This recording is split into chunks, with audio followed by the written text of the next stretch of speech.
अब बात राजनीति की सत्ता की, जिसमें देश की सबसे बड़ी विपक्षी पार्टी कांग्रेस के साथ में एक बड़ा स्कैम हो गया है।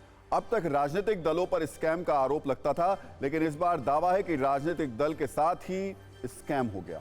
वो कांग्रेस जो 2024 के लोकसभा चुनाव की बड़ी तैयारी में लगी हुई है, पार्टी का सबसे बड़ा डोनेशन अभियान चल रहा है, उस पार्टी के लिए लोग करोड़ों रुपए का चंदा दे रहे हैं। लेकिन संकट ये है कि पैसा आ तो रहा है, लेकिन जा कहां रहा है ये किसी को नहीं पता। कांग्रेस के साथ हुए इस कांड को आप क्यूआर कांड का नाम दे सकते हैं। अब इस पर राजनीति भी हो रही है। कांग्रेस ज्यादा कुछ बोलने की स्थिति में नहीं है, जबकि बीजेपी कह रही है कि कांग्रेस के डीएनए में ही घोटाला है।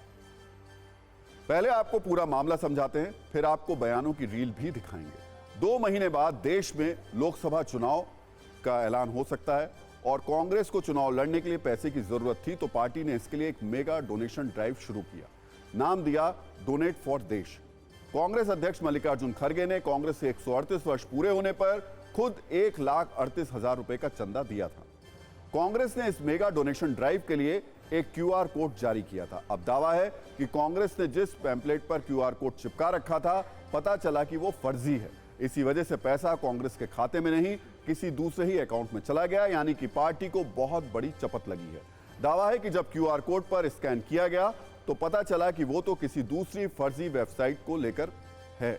असल में कांग्रेस की वेबसाइट donateinc.in है, इसी पर पैसा देना था, लेकिन क्यूआर कोड लोगों को लेकर गया donateinc.co.in वेबसाइट पर।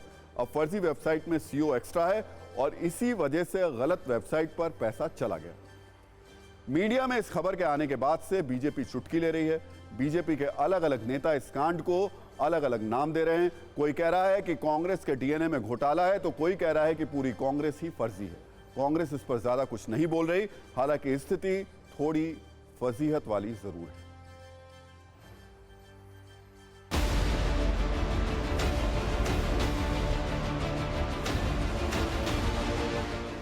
ये कौन आश्चर्य की बात है? आपको क्यों आश्चर्य लग रहा है? आपको तो उद्भेदन करना पड़ा। कांग्रेस के डीएनए में ही है घोटाला। क्यूआर कोड नहीं गड़बड़ होगा तो खाता में जाएगा कैसे गलत जगह पर?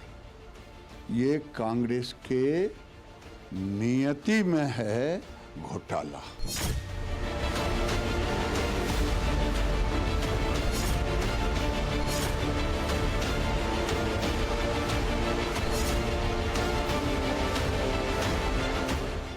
खुलासा किया है जो कांग्रेस की भारत जोड़ो यात्रा 2 है, उसके लिए जो अकाउंट नंबर या क्यूआर कोड जारी किए गए वही फर्जी एक तरह से जारी कर दिए गए। जिन्होंने दान दिया वो दूसरे के खाते में चला गया।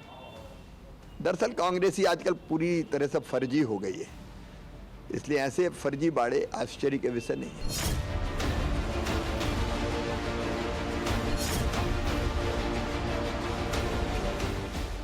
नेशनल हेराल्ड वाले केस में क्या किया उन्होंने? कांग्रेस पार्टी के 90 करोड़ रुपए देकर परिवार को 5,000 करोड़ रुपए की संपत्ति दे दी। यहाँ पर भी ये क्यूआर कोड चेक करना चाहिए, क्योंकि कांग्रेस का मतलब घोटाला है, कांग्रेस का मतलब भ्रष्टाचार है। ये एक सुयोजित तरीके से उन्होंने क्यूआर कोड डाला होगा, जो कि उनके किसी एक निजी खाते में पैसा जा रहा होगा, ताकि पब्लिक का पैसा निजी खाते में कहीं चला जाए।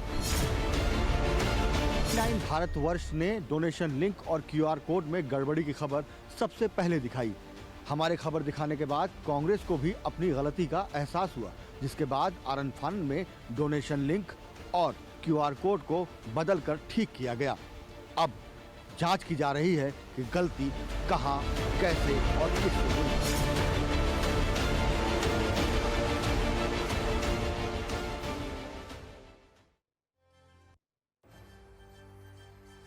अब स्कैम तो हो चुका है, लेकिन सवाल यह है कि जो चंदा कांग्रेस को दिया गया था वो कांग्रेस के खातों में कैसे पहुंचेगा।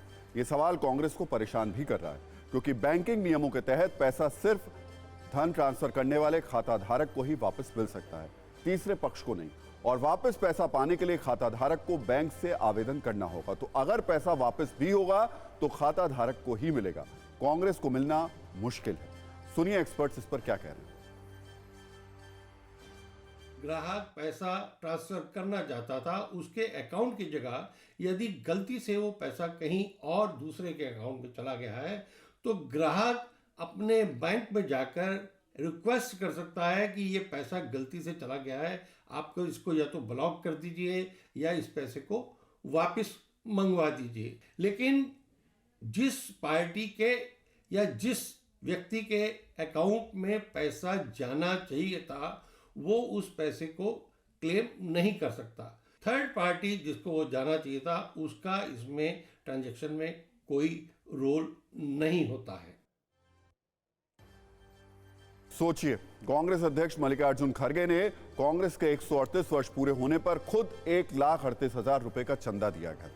1,38,000 कोई छोटी मोटी रकम नहीं होती है। जिस वक्त उन्होंने ये रकम दी थी उस वक्त उन्होंने कहा था कि 1 महीने की सैलरी चली गई। उस दिन की उनकी बात एक बार फिर से सुनिए। मुझे खुशी है ये बताते हुए कि खड़गे जी 1,38,000 रुपए आज कांग्रेस पार्टी के लिए डोनेट कर रहे हैं।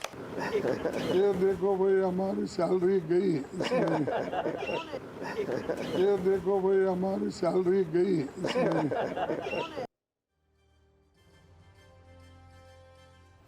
सोचिए, 1 महीने की सैलरी कांग्रेस अध्यक्ष ने दी थी और ऐसे ही ना जाने कांग्रेस के कितने नेता, कार्यकर्ता और शुभचिंतक होंगे जो कांग्रेस के विचार से सहमत हैं, जो कांग्रेस को आगे बढ़ते हुए देखना चाहते हैं।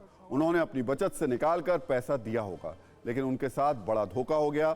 QR कोड कांड की वजह से चंदा रास्ता भटककर कांग्रेस के खाते के बजाय किसी और के खाते में पहुंच गया।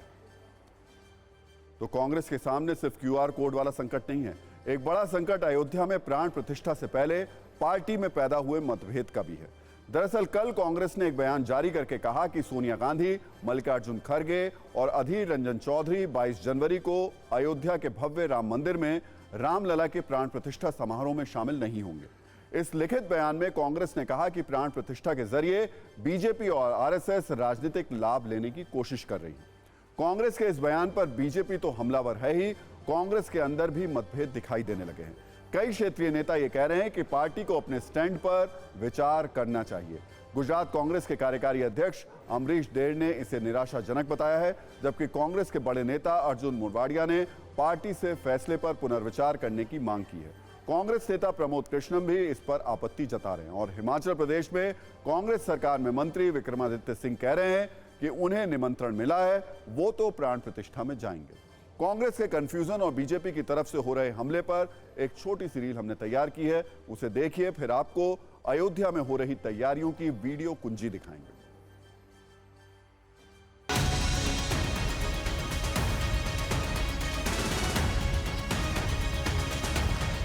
ये नेहरू की कांग्रेस है, ये गांधी की कांग्रेस नहीं है, क्योंकि महात्मा गांधी का तो राजनीतिक दर्शन था राम राज्य। महात्मा गांधी का नित्य का भजन था रघुपति राघव राजा राम। उस राम राज्य की प्राण प्रतिष्ठा का प्रारंभ हो रहा है, श्री गणेश हो रहा है, और आप उसके साथ नहीं खड़े हैं।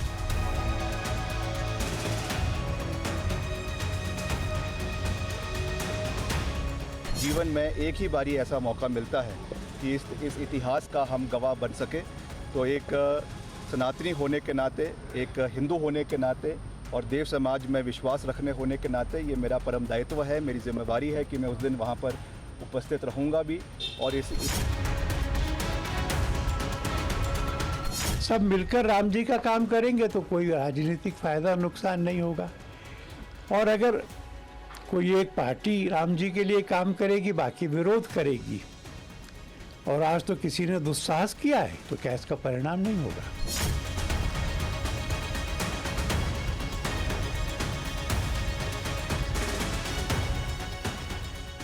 राम जी हमारे कन कन में है और हम मोदी जी के इवेंट में नहीं जाएंगे, आप समझो। लेकिन राम मंदिर जिसके दरवाजे राजीव गांधी ने खोले, राम जी हमारे गुरु हैं, हमारे भगवान हैं।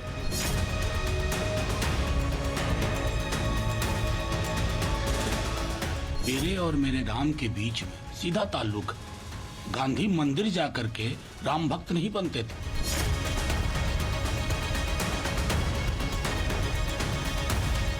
भगवान राम के मंदिर को भाजपा का समझ लेना यही दुर्भाग्यपूर्ण है। राम तो सबके हैं, लेकिन इस फैसले से मुझे बहुत तकलीफ हुई है। ये एंटी हिंदू नहीं होते तो क्यों प्रभु श्री राम के प्राण प्रतिष्ठा में आने से कांग्रेसियों ने अपने को वंचित रखा।